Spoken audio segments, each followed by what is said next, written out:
this video, we are going to learn how to export our opacity and our translucency maps from our object in Substance Painter. So you can see that I have this glass material on this part of the object. It is like a red glass and it also has some dust on it. So the absorption color for this glass is just a simple red. There's no actual other colors on it, so you don't really need to export this. You can just add this color in Maya when you bring this in, but you do need to export the translucency so that Maya knows how much translucency you have.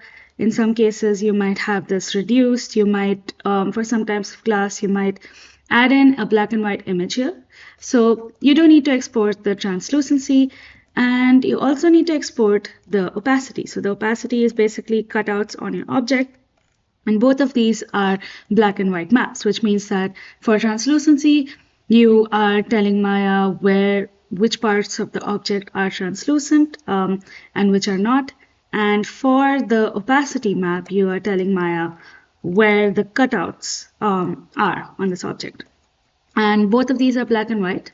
Let's go to our File and Export Textures. In the section, you've set this to go to your source images folder, and let's set this to be Arnold AI Standard and size 4096. Now, Arnold AI Standard, we've exported all these textures before, but you'll notice that you don't have opacity or translucency. You need to specifically add those textures. The first thing we're going to do is we're going to create a map so that we can bring in our opacity. And as I said, this is a black and white map, so we are going to select the gray option. And it creates a new grayscale map. I'm going to copy over one of these names. So Control A, Control C, and bring this over to the grayscale. And let's rename this opacity.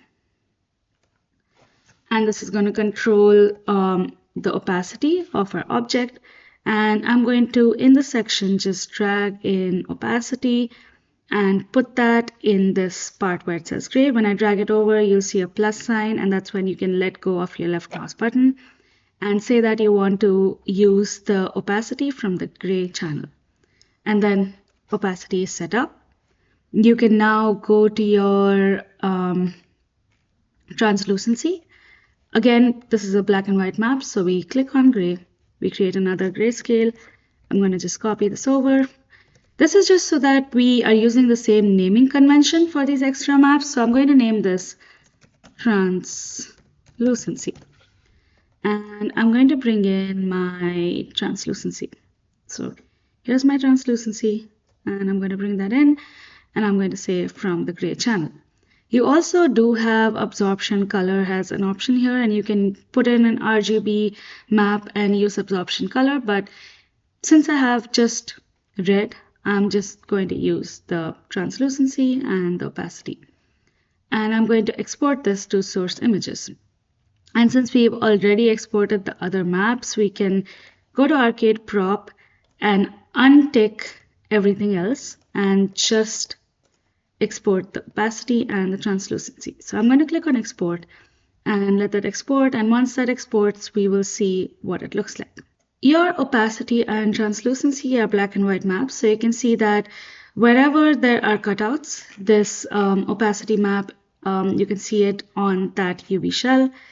And for your translucency, wherever your object has translucency, where it has glass properties, that's where this map is set up. And once we bring this into Maya, it will create those properties for that area.